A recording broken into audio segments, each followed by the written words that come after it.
honestly feel like there needs to be a quarterly group. I don't think once a year is enough. Or even like where it's open all the time, where if you want to go to group, you can. If you want to talk, you can. If you don't, you don't. But you are safe in there to express yourself, because God bless you guys for serving and protecting us on the daily. Most definitely, Exactly. And why don't you do a conference? Why don't you have this as a town hall in all the cities in America? I don't think they last enough. When they have them on TV, they're only an hour. And as the gentleman who has this show said, there is not enough time to cover all the issues. Right. I would respect the police officers, and I know a lot of police officers in PG County, and I probably know the chief here in Capitol Heights, Maryland. We have our own different types of crime in this area constantly. So I salute the police officers, because they're human, just like he said. They wake up with issues and problems. And the reason why I had asked that question, because friends had told me that they went and got a job regardless of their heart. But I know that fear strikes anyone who doesn't really understand what the job is. So, Yes, so I think that we should do it in Capitol Heights and have all this panel there in Colorado, in North Carolina, and have these police chiefs in different areas, and we just sit down and talk about it. Get on the TV stations like BET, TV One, or whatever channel, and say we have to really talk about this now, because are we going back to the 60s where we thought it was over with, and now all of a sudden it's reoccurring again? Yes, sir. Actually, if I could, because I'm hearing us, and I kind of want to make sure that we are heading towards some solutions. That's the direction I want to go. Head towards a solution. Yes, Chris, I'm sorry. I'm not going to try to put you off, but what I'm trying to say is I have solutions for it. But you got to realize that psychological service is not afforded to every law enforcement department because of money. It's very expensive to have psychological therapists on site or there for our officers for every large and small departments, because you got to realize that we be fair across the board. I have solutions. What I did at my small department, because coming from a large department, we had psych services. We had therapists on call whenever we had a shooting or something massive. They came out to the scene to actually debrief us and get us to talk to them and get us to regroup. But being in a small department, they don't have that because it's very expensive. What I did in my small department, I have a chaplain corps. I have seven pastors from all different denominations and faiths come in and be chaplains for us. And they come out there and they're assigned to one of my officers. My officer can call me anytime. They go to pray over my officers. My officers come in to talk to them once a week. They go out to fish. They go out to do different things, because we want to build a relationship where they have somebody to talk to. Because you have to learn how to manage your stress as an officer, and you have to make sure that you have some kind of way, like an outlet. So for police departments out there to make excuses, say, well, we can't afford it, there's ways we can go around that. I'm here for solutions. I'm here to talk about ways to address this issue across the country, because I just can't stand another person getting killed because a person's afraid, or a person not well trained, or they have no way to address their stress. Amen. So I have solutions. So please, when I have a question, come back to me, because I have plenty of solutions to throw out there today. And what do you think about a national calling? But before we go there, because remember, we're trying to also educate, and I want to actually touch on something that was said. My brother Gallardi actually has a question for you, Chief, but we're going to come back to you, because I don't want us to get so focused on you and you're not on the hot seat here. So I do want to get back to you. I want to give you a chance, though, to let the fire come down a little bit, and then we'll turn it up on you again in a minute. What I wanted to do was actually take a second. We do have some academia on the line, and I do want to give them a chance to kind of give us a perspective. Yes. I'd like to hear my brother, Dr. James Jones, and his, because he does have a perspective about policing in America now.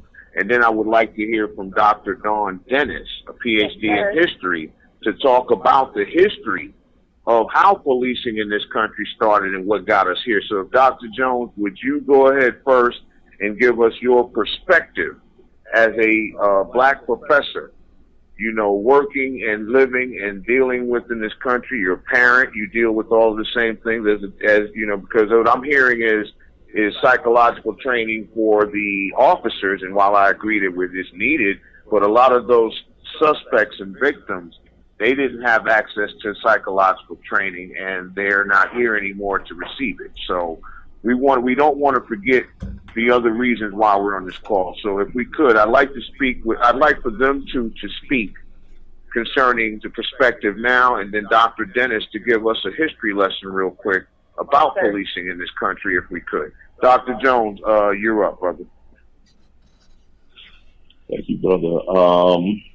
Thank you for having me. Let me say that when we're looking at contemporary manifestations of policing, in many ways what we're looking at is the maturation, almost the natural extension of what we saw during the 1960s with the counterintelligence program, even the CIA becoming involved in domestic affairs that we're dealing with, particularly the Black community, Black Panther Party in particular. Now, today, what I would say about policing is that we have, no mistake about it, a militarized police state. And the vast majority of individuals who are participating in this militarized police state, we can honestly say are probably quote-unquote good people. But the goodness is not sufficient enough for them to overcome that thin blue line. We consistently hear about these quote-unquote good officers, but amazingly, how many times have we had a good officer stand up and talk about some of their rogue brothers and sisters who are out here doing what we do, what we know that they do on such a repeated basis? So, contemporarily speaking, I would just quite simply say that today's police officer is often behaving in a way that is far from a protect and serve. And many of them, even the good ones, I would argue, are out there simply trying to survive. And it is that fear and that urge to try and survive that has led them to rely upon each other in ways that maybe we haven't always seen. If taking out of the blue suits and taking out of that car, one could very well argue that what we're dealing with is gang warfare coming from police departments throughout the entire nation. And I yield with that, brother.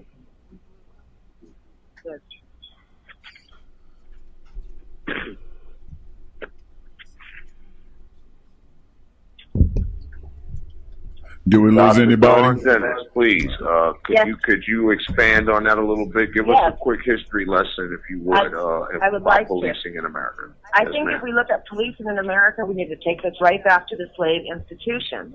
Many of our earliest law enforcement agencies were created from the slave patrols. Many of our law enforcement agencies had members of the Ku Klux Klan as its founding members as well. So if we really talk about policing in America, we need to really address also anti-Black racism as well. And that is a fact that this country is not comfortable in actually addressing. If we talk about white supremacy, we have people that don't even want to talk about this. So if we talk about policing in America, we need to address anti-Black racism as well, and the origins of that, and how it is coming from our slave institution that we had in this nation since really the 1640s. So that is where I'm coming from. When I look at policing in America, I trace it right back to the slave institutions, the slave patrols. We can go through the Nadir period if you want. We can go through the Jim Crow period as well. But we need to get, and we need to address this fear of Black males. And that is what anti-Black racism we need to address as a nation. We cannot have law enforcement acting like judge, jury, and executioner every time they look at a Black male. And that's that fear of a Black man that this nation will not sit down and will not discuss, and we will not put on the table white supremacy in ideology and practice as well. Can I say something in response to that? This is Cortez Santana. And with the concept of anti-Black racism, yes, would you say that is a major contributor to Black-on-Black crime as well? If we want to talk about the historical fallacy of Black-on-Black crime, we need to talk about white-on-white crime since the year 1500. Black-on-Black crime is a historical fallacy. If you look at the 2015 FBI statistics, whites killed more whites than Blacks killed more Blacks. So when I hear black on black crime, I'm automatically thinking that person is coming from a white supremacist ideology, and it's simply not true.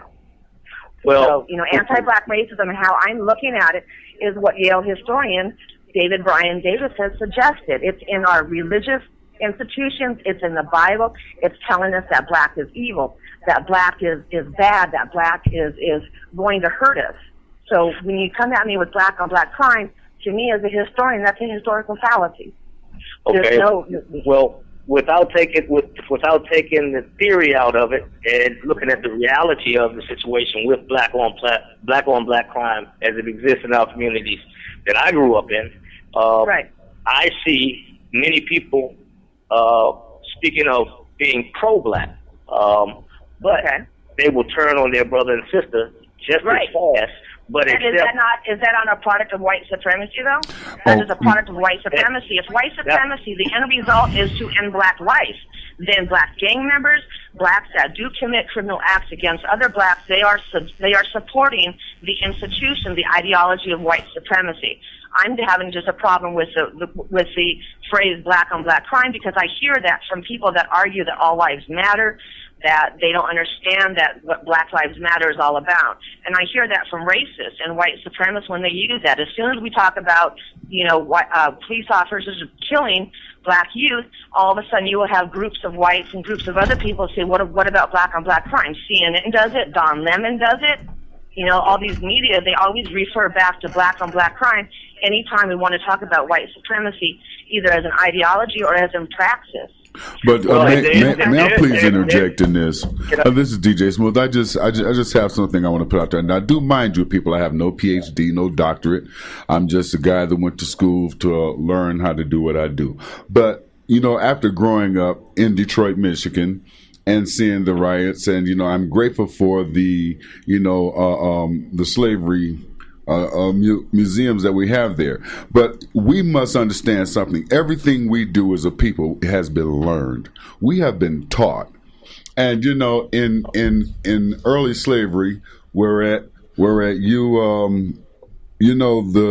the blacks were taught to hate each other. You have your house niggas, and I hate using that word, but and then you have your field niggas. Now the house niggas were taught to hate the field niggas. The field niggas in turn were taught to hate the house niggas. Now the elites, who were, the concubines of that master, were taught to hate all groups. So this, everything we're experiencing has been a taught thing. Just as that young bull who sired all these children, who went from plantation to plantation to plantation, siring these children because we were meant to be held lower than cattle, to be honest about it. And these are things I learned in the museums as a young man growing up in Detroit.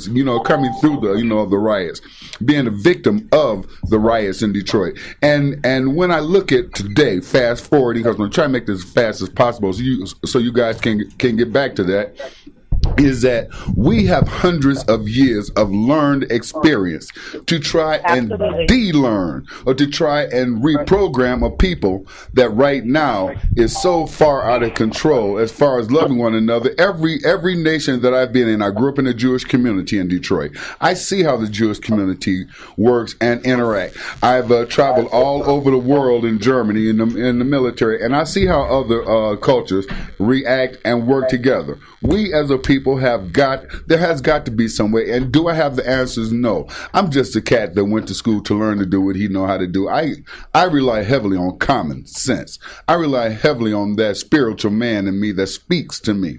And I'm one of the last few from the old school. We are dying out. And this new generation, God forbid, if more men like myself don't stand up and, take the hand of strong women like yourself and say, okay, yes, sir, go right ahead, sir. Well, you said something wonderful. You said God. Yes. What happened to the church? My family grew up in the South, and we're talking about Greensboro, where they had the sit-in. Right. And I want to say one thing. Back in the day, I asked my mother and grandmother, and their parents were slaves. I asked them a question. I said, why don't y'all talk about racism? said, son, it wasn't everybody. It wasn't everybody. We grew up, and granddad wasn't going to take